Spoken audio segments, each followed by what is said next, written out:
what do you get when you cross a know-it-all newspaper columnist with an awkward, unsophisticated everyman?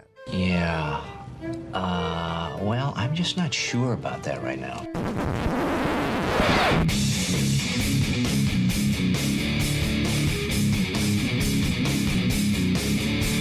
Welcome to Couch and the Roo. Welcome to Couch and the Roo, presented as always by Pure Options Craft Cannabis. Go to pureoptions.com for location information, for specials, to join their Pure Perks loyalty program, which is an awesome thing. My Pure Options experience is tailored just for me. Comes to my inbox regularly. I can download their app as well. Experience the difference, the quality, the competitive prices at Pure Options. And our Monday afternoon show, presented by our friends at Muskox Quality Flannels. I am in nothing but Muskox Quality Flannels these days, and not just because they make my eyes pop, which they do. And they can make your eyes pop too. But the comfort, the durability, it's blustery, it's cold. Yesterday I'm in Evanston, Illinois, walking from a parking garage like 3/4 of a mile to an arena, and I'm comfortable. Because I'm in a Muskox and I'm in the building, I'm still comfortable because you're not too hot in a Muskox. They breathe. They're just soft. It's just a great way to spend a day. It's a great way to experience life in a Muskox flannel. Go to gomuskox.com and you can get $15 off your flannel purchase with the promo code FIXITINPOST for Couch and the Rube listeners. Fix it in post at gomuskox.com. Jason, how you doing, brother? I'm not saying he's not a penis, and I'm not saying I'm not a penis. What I am saying, though, is that is a trick in television that's done a lot. Why don't you write something? Huh? Why don't you write something? What's up, buddy? How you doing? Good. We have some responses to a response, I should say, from Chris Eastlick. We'll get to a little bit from Can't wait to see that. The David Muir. I was just looking at you. DMB posted a picture of meeting you. I guess that's DMB on the left, and on the right is his buddy or something. And there's Graham Couch. I got to say. Yeah, I know we joke about it. It's for real, though. The Muskox flannel makes you look serviceable in the middle of these two guys, though. Handsome young gentleman here. And here's Graham Couch. You look serviceable. It's a good-looking pick. Kind of a weird-looking smile, but, it's all right, Before I discovered Muskox, I would go out with my wife, and I would see it, the smirks, like, how did he wind up with her? Like, what is that? It's just hideous, man. It's an Igor. It's not. And now I don't get those looks. I'm on her level because I'm wearing a Muskox. That's the gift. Lucky Muskox her. can give. Yeah, right. Well, eventually you take off the Muskox and the real you is there, and your wife or spouse or significant other will have to deal with that. But when you have it on, it's like Clark Kent to Superman. So there's that. So you're Muskox only at these games now. Like, that's your first choice. Have you worn anything different? I did. At Ohio State, I did not wear a Muskox, and I got called out on it by a number of listeners who were at the game. So I love that. So I was like, all right, yeah, not going to do that. And I don't even know why I wasn't in a Muskox. I have one other shirt that I kind of like that's completely fallen out of the rotation because it's not a Muskox. And I wore it to Ohio State, and I was like, not going to make that mistake again. And I wasn't as comfortable, so it was a mistake. It's definitely a go-to in the closet. The first time I go to it, I'm like, I wear it every time I'm on this Facebook. We do a show. I don't want to keep wearing the same thing, but, We'll get you some more Muskox. Yeah. Well, I have two. Yeah. Anyway. Yeah. So this is one of those shows, Jason, that I always, when I'm putting it together, I'm like, Jason's gonna be in a bad mood by the end. How is that possible? The team is unbelievable. Everybody's contacted me talking about, should we start believing? So I can't imagine it's bad. It's only bad, to be honest, after a loss, and it's just repetitive.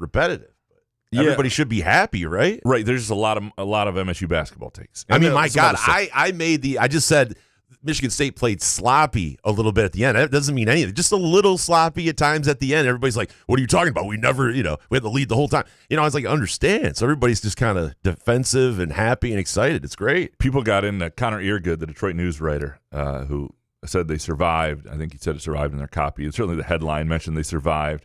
We have some hot takes. So going you should in on blame him. Carlos Monterez for all that hate. Yeah. People are PTSD over that. I was talking about him at Izzo's presser today. I was talking to him about it.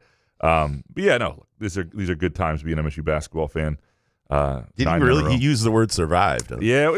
So that's why people were not great analysis in my book, but still, he's a young guy, right? We'll get into it. Okay. In a little bit. Don't coach my team. All right. So should we dig into these takes? Yeah. You want to go first? No, go ahead, man. Let's go. Michigan State. I had a bye week, dude. I was relaxing all weekend. All right. Well, people are excited. A lot of different ways to go with Michigan State. One is like, it's interesting because expectations are starting to rise, and I can feel it because when they score 47 in the first half and don't completely dominate a team in the second half on the road, people are like, you know what? And so there's a little bit of that, which is fine. As you play better and people expect, and you're a good team, people should expect you to be a good team. I think there's a little bit of like, Northwestern is not a bad team. They're a bubble team. They're a bubble team. They're a guard away from being really good. They don't have that guard, so they're not going to be really good. But they're at home. They're a proud guys team out there. They're a seasoned team. They got a couple really good scores. Like they were going to fight, and they were at some point going to make a little bit of a run, and that's always likely to happen. So the other team is on the floor. But what I want to get into here is there's a lot of Jeremy Fears love today, and I'm part of that in my writing because I think what he is doing is significant. I think he is a big part of that pace. He's become, if you look really mid-December on, the Florida Atlantic game on, he has been fantastic. And he was good at times early in the year. And he is a point guard who looks like he can take you places. You want the ball in his hands. You talk about end-of-game situations, which we'll start to see as they play some close games in February and some tougher opponents. But you do trust him to get the ball to certain people. And they have but as good as he is, and he does have these mannerisms that have a little bit of Mateen Cleaves to his game, and that's where that reference is. I'm not knocking Kalen Lucas for Joe Rexroad out there. Joe texted me yesterday. He's like, Joe's a big proponent of Kalen Lucas. He's like, fuck, this is going to drive me nuts. Everybody's just forgetting Kalen Lucas's tenure. But for all that he's bringing, and he is a huge catalyst behind this. They're scoring more points than they've scored in 39 years since Scott Skiles was a senior in '86. That's impressive. And they've the next time they hit 80 points, they will have hit 80 points. It's also kind of depressing though. The last 4 or 5 years weren't great. I mean, but they're a much bigger clip than even Winston's senior year. But for all of that he's doing, and I think it's easy sometimes to, grab onto one narrative why things are happening. Early on, it was like Jace Richardson. There are so many components to why this is happening, and it was happening to some degree before Fears emerged like this. Now he has made them better, and he has made me think of them differently ceiling-wise. And when you look at it, we've talked about what they can all grow into. You're seeing like that growth from him in a season. But the other components, like I still think to this day, that if you were to put on, if you put A.J. Hoggard on this year's team, boo, right? Okay, I'm with you. Sorry, they're not considerably worse. If you put Fears on last year's team, they're a little bit better. This Fears is better, but I still think the differences elsewhere are as pronounced, and I think we're getting into this trap where it's just a Hoggard for Fears thing. And look, you'd rather have Fears 10 out of 10 times. 10 out of 10 times. It's the consistency, it's the pace, it's the pushing, it's the leadership, all of it. But I would rather take Hoggard with this interior combination than Fears with Mady Sissoko and last year's Carson Cooper and Jackson Kohler coming off an injury about now. I'm telling you, that is a much bigger difference. You'd say that about prime Magic Johnson last year, too. Some of the passes going off guys' hands. We wouldn't even know who Magic Johnson was to this day if he had played with last year's MSU big men at this point in the season. I'm just kidding. So obviously. Is that an excuse for Hoggard then? Should we back off AJ? I mean, it's just more of a disappointment, I think, with him. I'm not saying you should back off AJ. He was a fourth-year senior. Should have been a better player. He should have been a better player. But I'm just saying the reasons I don't think are, those no-look passes from Magic would not have been caught by Mady Sissoko. He would not have been in the right place. Okay, it's not just that those guys understand that Zapala and Kohler and the way Kohler had 5 assists yesterday. There's passes in between. There's dishes for guys cutting like these. It's a different level of it. It's a different way of thinking and seeing the game. That's one reason. Okay. The other thing is Jace Richardson as well. Like you have a freshman who elevates you, and he does. And they didn't have that last year. And then the other biggest thing they didn't have last year that I think is really central to this, and not only guys getting better and turnover and all that stuff. But the diversity of the depth that they have, to the point that there is this subconscious internal competition that is always going on. Last year, Tyson Walker was going to play no matter what. A.J. Hoggard, once Fears got hurt, had to be the point guard. Malik Hall was your guy. Akins was going to play a role. And the depth, there was a fall off in the depth. Guys would play, but there was a fall off in the depth, and those guys knew it, and they were going to. And so you didn't necessarily play every 4-minute stretch with the same intensity. It didn't matter. Well, now, if you don't bring it for 4 minutes, the next guy will. Every one of these guys, to a degree, is replaceable. Now, Fears becoming less and less replaceable. What Jace Richardson gives them, nobody else gives them quite like that. There are things that Kohler does rebounding. Cohen Carr. Like, there's an argument that each guy is irreplaceable, but essentially they feel like the next guy can bring something that I either don't, or at least can bring an energy that, like, I don't need to be on this court. And it creates a situation when they get ahead that allows them to maintain leads. Like, I know that lead got down to 10 yesterday, but I've watched Michigan State teams in the past where that lead would have completely disappeared. And it did not. And you never thought it was going to. That's why Connor deserves a little bit of the grief for survives. It wasn't the right word. Not as much grief as he's getting, and we'll get into that in a minute. But, and especially, I talked to Fears about this after the game. Like, he knew, like, you can tell Fears knows, need a good shot right now. They didn't make all of them. Jace Richardson was beating himself up over an open missed 3 late. They missed a couple of front ends, but they got good looks. They got good looks when they needed shots, except for one stretch where they turned the ball over a little bit in a row. But I think there are just so many more components to this, and the Fears is part of it. Fears makes them better. Fears is really good. And there are things with Fears going down the road. I mean, this year I think he's got a chance to be a terrific point guard. But when you look at Fears, he doesn't look like an NBA guy necessarily right now. He doesn't have that shot. He's a smaller guy. So in the NIL world, can a guy like that make $1.5 million a year and play for you for 5 years and be your point guard? Who knows? Yeah. There's lots of stuff down the road to talk about and think about with those possibilities. If you mesh with the coach like that, and that is what the coach wants you to be, that's worth $1.5 million, I believe. And you don't get tired of each other by the end. And you look, if Jeremy Fears wins a national championship, it may be time to try something else. You should, but there may be nothing but no better financial situation for him than MSU for a few years. We'll see how. Well, look, these are conversations down the road. MSU has found its point guard, though. He is tremendous, and you see the difference. And I'm not knocking that at all. I wrote about it this week, and I think he's a big part of Pace. And Chris Collins and Robbie Hummel, everybody is talking about him and how he has elevated them. And I get that. Chris Collins really lets those refs have it, doesn't he? My God, I wanted to get him a college refs or ass hoodie or something. He was just going after those refs. Yeah, like, more than the Fears thing, though. Because, I don't think the game was ever, in a scary mode where Northwestern was going to make a comeback. But when you get it down to that, you do have the PTSD we always talk about of fandom of these are the games that Michigan State, the leads that Michigan State blows. And to watch them, that's when people get the hype and everything like that. Not just with Fears, but like Jace Richardson. When the lead kind of did dwindle a little bit, it looks like they were kind of stagnant. It just seems like a guy like Jace Richardson, I feel so comfortable with him with the ball, knowing that he can get the bucket. He's either going to get a bucket or get to the foul line. Yep.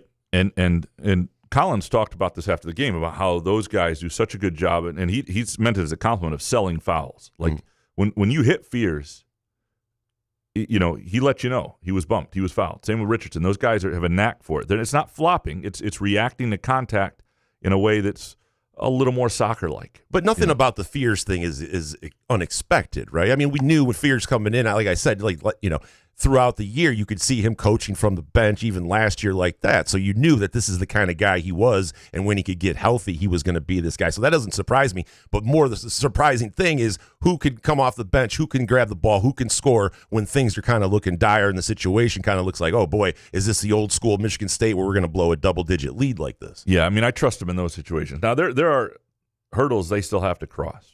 And I think Illinois will be a good one on Sunday, because that's the type of team, and I think that in February there are a number of games. And so, we'll see what happens late in games. But that game's at home. These two, like Ohio State, Northwestern, I like seeing games like that because they're on the road, and those are the games that Michigan State would blow. So it's nice to see those wins. The truth is often on the road, as I always say. And, if you're not going to cover the road games, you shouldn't cover the home games. That's my what are you writing about? I mean, just bullshit at home, right? It's like happy slappy, happy clappy. And it's got to be fun on the road. Evanston looks fun. It looked like a nice little arena there. Home games are like, I'm going to offend Christianity again. I got to be careful here. But home games are like the happy clappy church, like everybody's singing and dancing. That's how you do Christianity at home games. Road games are like old school Catholic mass, 8 a.m., no music. It's the early so Sunday terrible. mass. I'm just saying you got to be locked in. Home games, they got juice bars in the back. You're clapping to the music. The ball's bouncing over the words. Everybody's happy. Everybody praising, and everybody feels it. So you're saying you have to suffer. Road games, you got to do it hard. Yeah, church, no music. Yeah, that's where it's at. Yeah, no, it's brutal. Yeah. Anyway, what's your first take? Big night. Fuego, gracias, señor. Vamos, Lions. Vámonos, a ver, 1, 2, 3. Vamos, Lions. Very disappointing wild card weekend, huh, Graham? Did you do okay gambling? I did okay, other than the not getting the over in that teaser we had for Washington and Tampa missing by half a point. That was the third leg of that teaser. That sucked. But otherwise, I had a good weekend. Matt C. did ask me, he's like, what team do you want to play after the bye? And I did say Washington. And Washington did look scary. By the way, Todd Bowles, I wanted to hug Dan Campbell. I wanted to drive to Allen Park, wherever he's at, wherever his house is now, and hug Dan Campbell because, my God, Todd Bowles, that coaching, unbelievable. I'm not scared of Washington. I know it's 8.5. I think that's going to dip. I think I'm not scared. I'm not scared of Washington. I'm not scared of the Eagles, right? I'm not scared of them. It was the best possible result for the Lions, I think. Because I think the Rams-Vikings, I don't know if I wanted the Vikings again, right? So I think Washington is the team. I don't think I know that the stats jump off the page with Jaden Daniels, a rookie quarterback going in. And Tampa Bay was terrible yesterday, by the way. I mean, Tampa Bay should have won that game yesterday. So should we be scared of Dan Quinn and a rookie quarterback coming into Ford Field? I don't think so. Yeah, you don't want to have to beat a division opponent for the third time who's really good. Like even Green Bay, as much as they're a little off, I'd rather play Washington than them. But Green Bay could have a worse injury situation than the Lions. Yeah, they're in bad shape. My God, they were losing guys left and right. But Philly, what are they? Some of the play calls with Philly, I mean, they could have attacked the Packers. I think they should have beat the Packers by more than 12 points like they did. But my God, so the Washington thing is interesting because. Yeah, a mobile quarterback, guys that can make plays, always make you a little nervous. But the Lions are going to give up yards either way. The reason I like, first of all, I know, but after the Vikings game, I can't say that anymore. That's why I was almost like, do we want the Vikings back at Ford Field? We've done it. We've shown them they're going to come in scared again. So, but Jaden Daniels, to me, he could have turned the ball over a number of times yesterday and did not. Right. And so, no, he's great. No, don't get me wrong. But I'm saying the odds are he will. He's a rookie quarterback on the road, second playoff game. Can't run the ball, though. They can't run the ball, and their defense isn't very good, and the Lions are going to score. And so, I think this is of all the results yesterday, this is the best possible opponent for the Lions. It doesn't mean shit can't go wrong, because I will remind people, and if you want to look something up, look up the 96 Denver Broncos versus the Jacksonville Jaguars and a young Mark Brunell. And this is like peak Graham Couch, John Elway fandom. And the Broncos are the number 1 seed. They won it the next 2 years. Yeah. But, I think it was 96. Maybe it was 95. 96, I think. And the Jaguars go in, had won in an upset the first week, go into Denver in the second week. Everybody thought they were going to win, and Brunell put on a show, and Denver didn't look ready, and they blew it, and they blew their opportunity. that team with Elway could have won 3 straight at the end of it. So you're taking the points and no. Washington, is that what you're saying? I will probably for my own, I will probably tease Washington to 15.5, just to feel like okay, I don't know, maybe I won't. I mean, it is a 13-win team. I'm not saying I'm not discounting Washington. I'm more discounting Tampa Bay, and they're being at home, and they should have won that game. I mean, I know that the turnover by Mayfield was brutal, and it has nothing to do with Todd Bowles, but out of all the teams, yes, it was the best game out of all the wild card games. I just don't think that they're that scary, especially coming into Ford Field. But with that said, I could understand someone saying I would have rather have seen Minnesota again because we're familiar with them. We've already shown them what we can do to their offense. So I could see that. Because a rookie quarterback, you don't know. I don't know. I just can't wait to this freaking Saturday. It's going to be amazing. Saturday at 8 o'clock. And the MSU Michigan hockey game has got to move. I got to talk to somebody about that. I don't know what they're going to do. I think they're going to play it because it's a Big Ten Network game. They're better off not on TV. What does that mean? But you can't change it because of the Big Ten Network? Well, that's what I'm saying. Even if you give the TV game to somebody else, get your ass off TV. Doesn't Channel 10 do it? No, it's not. But Channel 10 does hockey games, don't they? No. But don't screw your own fan base. Like, nobody wants to be there. I mean, I was planning to cover the MSU Michigan hockey game this Saturday, and I'm not doing that. The Lions are playing a playoff game, and it's not like it's Michigan State, Wisconsin, where half the fan base doesn't care anyway. It's Michigan State, Michigan. Like, almost your entire fan base of that hockey game is going to be watching a playoff football game and would rather be focused on something else. I know, but your thing was, well, like the Big Ten Network, how are they going to ever change things around? I mean, when Big Ten Network has something in place, you got to do it. Like, well, it's not like Fox, National Fox station. With hockey, they get like one game a year on Big Ten Network. It's hard, I mean, it's true. They kind of. So Channel 10 never did They never did the GLI tournament or something. They did the GLI. They get the GLI. Oh, my bad. That's hockey, isn't it? But that's one little tournament. So could you go, hey, Channel 10, could we have you guys do this game? I guess you could. I mean, that's not really. I mean, my bad. That's crazy. By the way, shout out to Frankie Fiddler. What a dunk by Frankie Fiddler too. It's good to see him. Hopefully he gets up, and his teammates so happy for him too. That was awesome. Love seeing that. Because I know we rip on these guys sometimes, but it's good to see when they play well. No, he played. That dunk, especially for a white guy.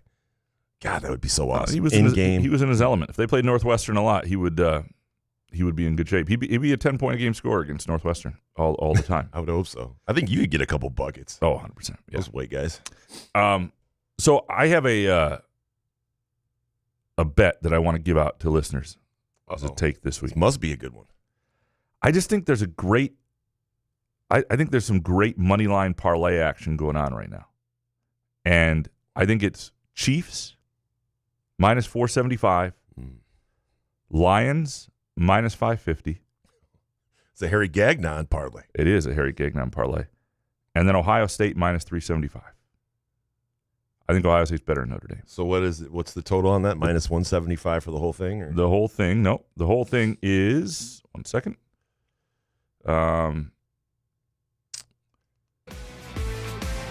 It's basically plus or minus 125. That's pretty good. Minus 124. So Chiefs, it's close enough to even money. Ohio State, Lions, Chiefs. Yeah. Do you not like that? I love it. It depresses me when it's still minus money. I know. And you got to put 125 to 100. But still. Honestly, no, I think it's a great bet. Honestly. I mean, do you really, especially on the money line, you have to trust the Chiefs at home, right? I mean, the Texans with that point spread, I could see the Texans have played them tough. But yeah, you can't, the Lions and then Ohio. I think Ohio State, that could be the one. Well, another way to go, take like a 7-point teaser of sorts, right? 7-point teaser gets you Notre Dame or get you Ohio State plus 2. Get you the Lions plus 1. You don't really need to cross over and Chiefs plus 2. You don't need. I'm on a 10-point teaser. I'm like, what the fuck's going on here? I'm like, what's my math wrong?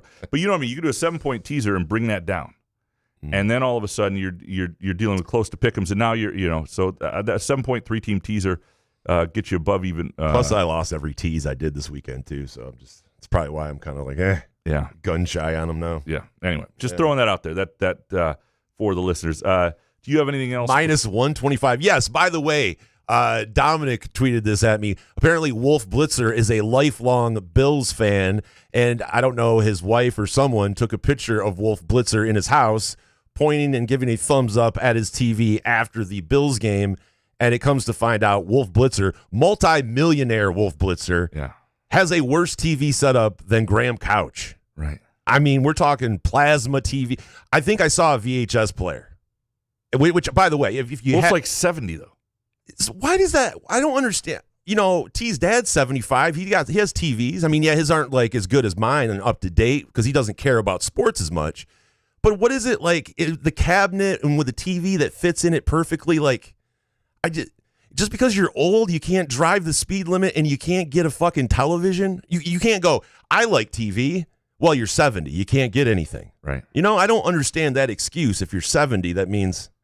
But it blows my mind. A guy with that much money. I will say this. Sometimes the pictures don't do justice to the man cave or the room you're in or the TV. Did you see the picture of Wolf Blitzer? I did not. Right. That's ballsy by you to not even look at the picture and then defend. I mean, you're a Muir guy. Wolf Blitz. You know, All right, if you want to live that way, that is totally fine. You know, it's just bizarro. Yeah, is all I'm saying. To not have at least a 75-inch.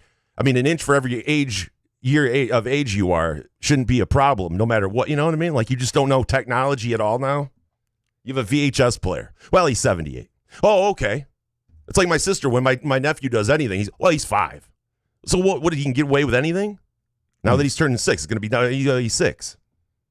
I'm just saying, upgrade your TVs here. Jesus H. So before we get into these takes, Chris Eastlick responded to the David Muir gate. And I don't know if it was a Muir gate. So to recap, David Muir from ABC News was reporting on the fires and was using clothespins on the back of his jacket to make it more fitted. A firefighter's jacket. Yeah, firefighter's jacket. Yeah. And, if he'd just been in a muskox, he wouldn't have needed it. I mean, I don't know if I should do muskox live reads with the fires in L.A., but I'm just saying. They didn't start the fire, so you can talk about the shirt. Correct. You don't see me with a clothespin around a muskox. It's not that much room. If you don't want to wear clothespins on your clothes, go muskox.com and use the promo code Fix It and Post for $15 off. I just like it. Dave Muir's a penis. Anyway, a live read. All right, so let's begin before we dig into the rest of the takes and some really good ones. Let's start with Chris Eastlick. All right, Eastlick, let me respond to Muirgate. First, I never knew this clothespin method was a thing. Second, if it were me, I wouldn't be concerned. This is coming from a guy who did a tornado warning in gym shorts and a polo last summer. Sure, if I have the time, I'll look professional, but in urgent matters, not important. But I will say that Graham is not off base when it comes to appearance. I hardly ever get an appearance comment, but my female colleagues do far too often, and it's not just disrespectful. It's downright gross, more often than not. And you'd actually be surprised the worst behavior is from women toward other women. Just brutal insults. For Muir, I'll do the Graham Stout. I would say at least a lack of judgment, but I also don't think Graham is off base because the moment he doesn't do it, he'd probably hear about it. The normal and appropriate reaction if he didn't pin it is Jason, as in who the hell cares, but that's not the majority, unfortunately. Bonus. You boys want weather to be a July topic? You name the day. I'm sure Rube and I would have some local news tales to tell. Done. Yes. I love it. Eastlick in studio in July. That's what we need. Yeah. Absolutely. I would love to talk local news. Yeah. Shit, what are you doing Friday? Do it Friday. But he's not. I mean, I've just heard from other people working the business on this. Like, appearance, like, we're not good humans. Like, no. People are not good. But people that's been going on for a long time. But you're serving an audience that is evil. So you have to keep this in mind when you're actually reporting that these people are going to just shit on you for their appearance because they're not actually. Fuck them. But I mean, who would complain if he did not have? I disagree. If he did not pluck it during those live firefighting things, no one would have said. I mean, come on, who are we talking about? Someone would have said something. Yeah. Well, I don't know. That jacket looks a little loose there. I don't think anybody said, and if they do, ignore them. I don't. He didn't need. These to do people it. don't. They don't rule the thing. I think people just make them a narrative, and then we automatically think that they rule this thing. If you just don't care about what people say, I do agree, and I understand that there are some people that watch, and there's females on TV, local wise, right? Alex Sims told me, Audrey Dahl. I mean, there are creepy MFers out there, but there have been creepy MFs since we were born, before we were born. I think there is a vocal minority that feels like a majority that exists, and that's part of the issue. But yeah, you're right. He did not need to do that. But the main point here is David Muir's a penis, and Graham was defending him. Is all I'm saying. I defend. If you want to pluck your whatever during any other live shot or you're on, right? I can understand that. But if you're in the elements and you're trying to get people and people are rushing to the side of you, it's like you don't have to. I don't know. This is stupid. All right, Eric Schultz up for next. Number one, if you told me heading into the season that Kohler was going to average just 8 points per game, I would have said State was screwed. Kids become the best rebounder they've had since Tillman. And two, Lions caught a break getting the Commanders. Agree on the Commanders. I think that's the but how big of a break? Oh, you think it's a make or break? We got lucky that we're going to avoid possibly the Vikings here. Here's what I would say. I think that the Lions are like 80 to 85%, maybe even higher than that, likely to beat the Commanders, right? At home. I think if they had played the Vikings, I think at home, I think it's 60-40, and I think it's about there for the Rams. I think they went from 60-40 to over 80%. So, yeah, I think it's a break. I do. I mean, you don't think that's No, it right? is. I just want to know, like, how big of a break. Like, I think it's a break. Like, all of a sudden we're an underdog or something. No, it just annoys me. Like, I think it's a break. Especially with the MVP voting and shit. It's like Lamar Jackson doesn't have Derrick Henry, a great defense, Yeah. It's like, oh, Jared Goff has too many players. He can't win MVP. Like, Dan Campbell, is he not going to win Coach of the Year? Are you fucking kidding me? No, I'm just saying. I just feel like we're getting disrespected, which is, I think I should be okay with that. Dominic, number one, death, taxes, and Graham's hidden Illinois basketball agenda. Since this pod started, pay attention, listeners. He has had an insidious love affair where he talks up their potential, and we always find out later about his Big Ten futures bet when he's 69 with Quinn in February. 2, got to book him for February. Michigan State will win the Big Ten in spite of Doug Wojcik and in spite of Couch and his orange crush. Word on the street is that Bruce Weber helped Graham cover up #Stairgate, and now he's forever an Illini slappy. You Sergio McLean-ass motherfucker, you. I love Sergio. 3, you can turn this into a Firekeeper cask and pure options, groovy whatever. Look me in the eye right now and tell me you don't have an Illinois future again. I do not. I promise you, I don't. I do not. That's all I got. Bonus. Over under for the amount of times Couch accidentally says Redskins instead of Commanders this week. Open at 6.5 and is now up to 9.5. The amount of times he'll apologize to maybe Meebe for being a thoughtless and insensitive male is now 11.5. Oh, well done. Take the over, hammer it. Double bonus. People said that Graham big time them at Wrigley Field during the hockey game. People are saying he stared right through them.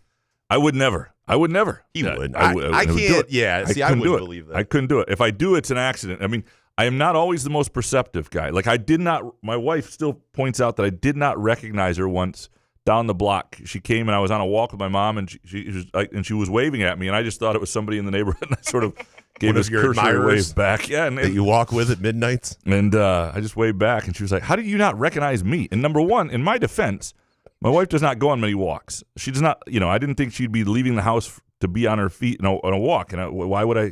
But yeah, it was bad. So in other words, if I ever do, were you guys like within shouting distance? We were. No, I would say we were. She didn't be like, "Hey, asshole, like, I'm here over here." We were more than 50 yards apart, maybe 70 yards. Yeah, it was not great. But yeah, I would never big time anybody intentionally. If I do it, it's because I'm just not that perceptive. Maybe the best trait of this MSU team isn't skill-based. It's that they are coachable. The depth is adding to the discipline, too, with an underlying threat for players to stay in line or be subbed out. Yeah, I mean, I completely agree with this. Now, there are elements of it that are skill-based that make them really difficult to deal with. But they are coachable. They have bought into, they embody what Izzo wants, and they seem to be a team that understands. You keep in mind, even like Jaden Akins grew up in this program at a time that they were not winning at the highest level. Like he hasn't done anything. None of these guys have won anything. So it's easier not to have an ego. Correct. None of these guys have won anything. And the depth is a big part of that too. I mean, it is you play the next 4 minutes and you play the next 3, whatever your stretch you're in there. If you don't play well, that could impact, somebody else might. It's not like there's nobody behind you. Jebediah next. Izzo's misses at point guard for 2020 through 2024 is what kept the team in utter mediocrity. Either that or he went soft while Stevie was on the team and has now turned it back to 100.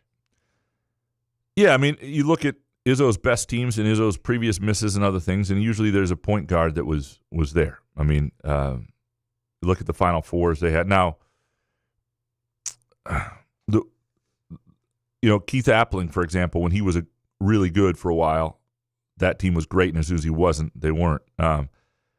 There's no doubt, though, that stretch, not getting the guy that, I thought Hogard for a while would turn into it. If you go back to like the Big Ten tournament his sophomore year, when he was giving Purdue all sorts of grief, I think he had like 17 points, 10 assists. He was creating the lane, and I really thought he was going to become an elite point guard, and mindset-wise, he didn't have it. And I don't know how much that was a recruiting miss. They loved him in the recruiting process. But part of recruiting is, mindset, is learning, is leadership, is learning who guys are.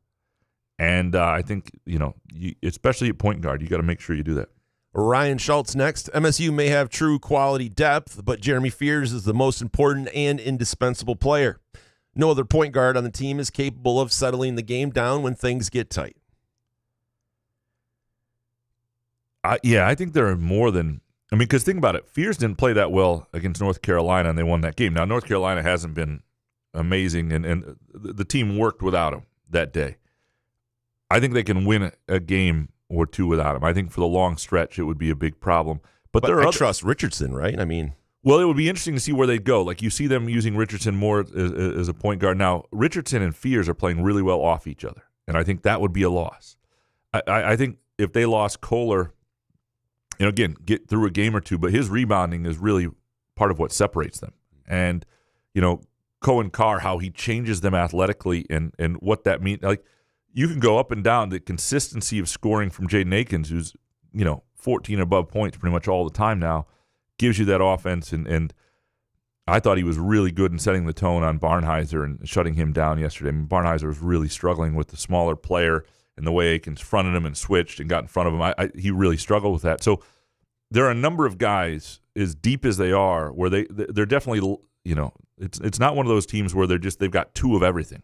Everybody's a little bit different, and they lose a little something. But if you had to pick one guy that you cannot lose, I think at this point, you'd say it's Jeremy Fears. Chris, the reason that I'm most excited about this MSU hoop season is because not only are they starting to realize how good they are, they're also improving each game. The sky truly is the limit for this core, and I look forward to savoring every minute of it regardless of the outcome. Yeah, they're a fun team. They're a fun team because they're a better team now than they were a month ago, and you can see it. And guys are figuring it out, and they seem to like each other, and they don't have a lot of the frustrating traits that previous teams had. They're better at point guard. They're better at center. Score. They score a lot of points, which is a big thing. Jeff Ewart, who, owns us in the studio. Own us personally. It's not like but you know what I mean. No, we get it. Yeah. Yeah, he owns the whole thing. Yeah. He for years is just saying they just don't score enough. Everything's hard. They don't score enough points. And that's one of the things this team does, and it makes life a lot easier. No doubt. They're a fun team to watch. Us. Thomas, the ceiling for MSU men's basketball depends mostly on whether they can close out games with stronger second halves. Yeah, and there will be closer games, right? Yesterday's game, the second half was partly a product of the first half. Northwestern's response, not wanting to get embarrassed on their home court. Michigan State having a huge lead. I don't think Izzo and the coaching staff coached the greatest at the end in terms of, if you want a team to keep its foot on the pedal, then have them keep running and try to keep their foot on the pedal, right? And with this team, I think maybe that's one of those teams where there's only one way to play. That is good to see, though, when you get off track like that and you can bounce back and go, you reset, get a bucket, get another bucket, and then go, okay, here's another 14-point lead. So look at the shots they got down the stretch. They were pretty good. And I know Richardson missed a three in the corners. Apollo missed the front end. But that was a great pick-and-roll pass from Fears who made sure they got it. There were a number of plays made late in that game that got him a good shot. And that's not always been the case. And it wasn't the case a year ago where they wound up getting late clock, heaves and things like that. This sort of frustration with Izzo goes back to Heathcote. I remember growing up watching Judd Heathcote games, and they would run that 14-man weave at the top of the and this is back when you had a 45-second shot clock, too. Like the Globetrotters. Yeah, and this just waste time. They'd be up 7 with 4 minutes to go. And my dad used to say to me, every time they waste time, they wind up needing it at the end because they've lost the lead, right? It's never been a strength. That goes back 40, 50 years. But I do think they got good shots late in the game. Kurt Wisniewski next. Number 1, MSU football is doing a tremendous job adding necessary talent from the transfer portal. MSU now has 19 experienced linemen with gameplay experience, 8-4 next year. And 2, Izzo finally has his hoops team back and better than ever. 10 deep, and no one in the Big Ten has that level of depth. Yeah, they got a kid named Connor Moore. I think he'll be a redshirt sophomore tackle from offensive tackle from Montana State, All-American at that level. A guy that other big schools wanted, including Ohio State, I believe. That was a good get in the portal, and as those guys, again, we've talked about linemen not usually being available that much, and because they go places, they're happy, they can get to the NFL from there. They tend, if they're playing a lot, they tend not to transfer. But the FCS level may be a level people want to transfer up to, and maybe that changes a little bit even at the MAC level as NIL becomes a bigger part of things, and they can get more money elsewhere, and they're just like everybody else. Just because you didn't grow up as a diva receiver doesn't mean you don't still want a little bit of money. And so I think getting guys to move up at that position is better than anybody moving sideways, because offensive linemen are leaving a place that's similar to Michigan State for Michigan State. There's something there. Something didn't work out. But we already know this is a position where you can underestimate high school kids because they grow late, whatever it might be. I mean, Jack Conklin's the greatest example of this. So there are going to be guys at lower levels who were just missed, and as they develop, become available, and we'll see what Connor Moore is. But that was a good pickup by them late in the portal. Eric Larson next. Number one, for the season, MSU basketball is sub 29% from three, but for the conference games, they are 37%. Also, number two, offense, and number one, defense in Big Ten conference games. Team is on the cusp for something special. And two, the game looks slow for Fears. As good as the other guards are, MSU looks better with him on the floor. I do think Eric's on something here that's going to be important as we talk about Michigan State statistically. So when you look at Ken Pom and you look at where they rank as a three-point shooting team, they're at 29. They're below 29%. It looks really bad.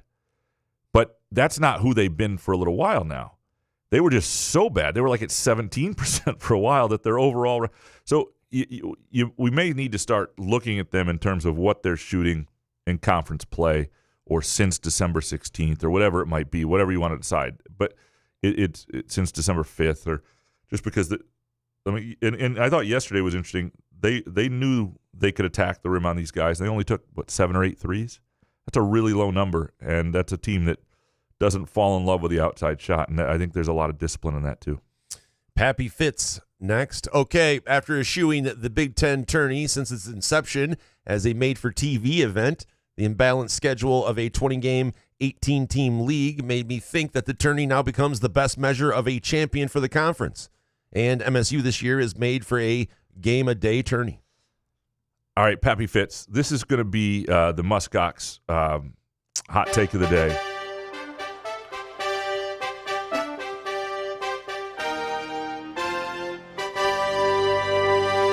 And not because you're right, because I think you're wrong.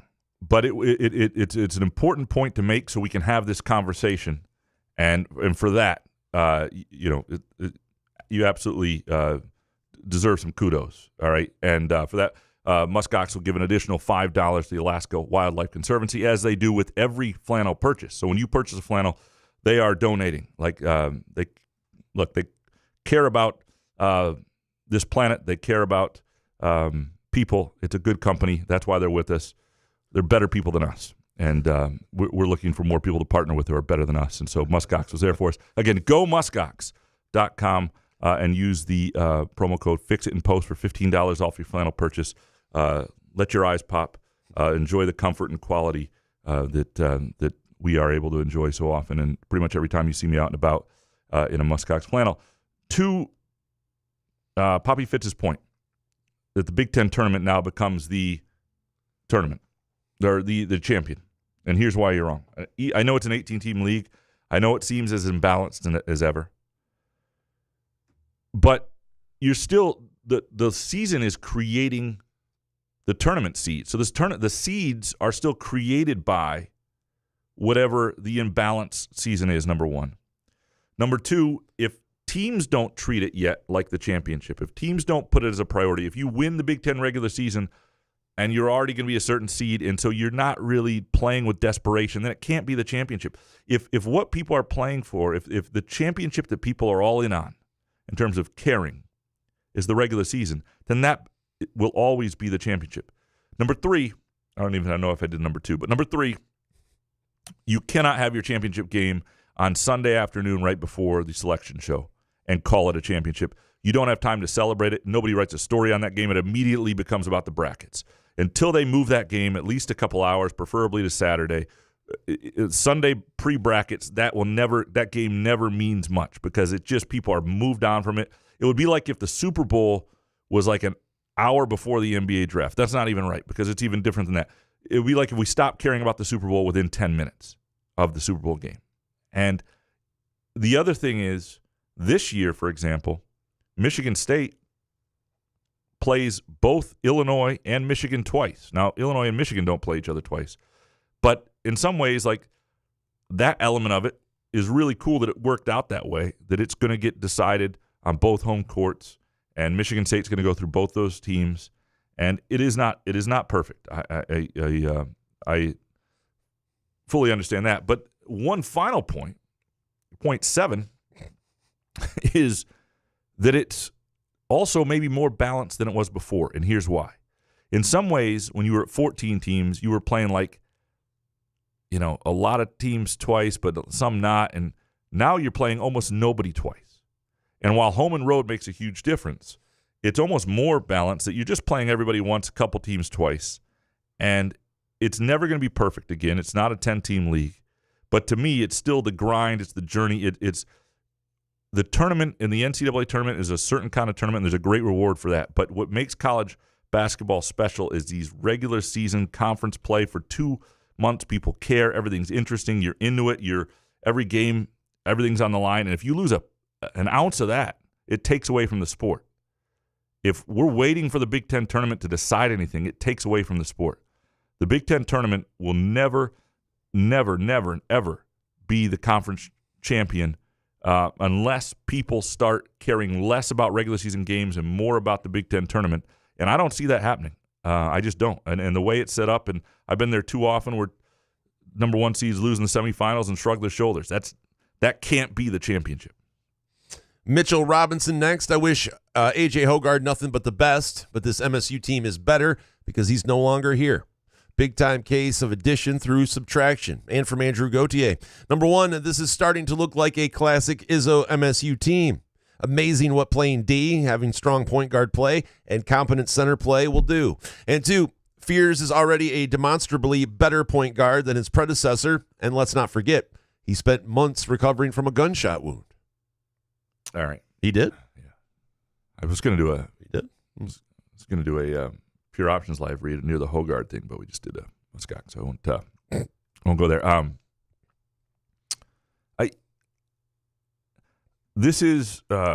Fears is a better point guard than his predecessors. There's no question about it, and he is I worried at the beginning of this year for him. Like physically, you could see he wasn't quite the player before the gunshot wound and the surgery and all that. But I don't know if he's physically that guy yet, and I don't know if he has that vertical bounce. But he certainly is turned himself into a heck of a point guard already. And I think that's happened throughout this year. And a great excuse if anything goes wrong. Like, I got shot. Like, what do you want from me? Sorry. You would use that. Oh, 1,000%. Yeah. Even if I shot myself. Jay Brew, Jeremy Fears Jr. will lead MSU to 3 Big Ten titles. I mean, yeah, it could happen. Why not 4? Because he's got 4 years this year and 3 more years left. Who knows? Not 5? Who knows? Can he get an extension? It'll be interesting. His career will be a very interesting career. He made that in college basketball and stayed and been ready. $1 million a year. I mean, come on. These guys get $6 million just to transfer now.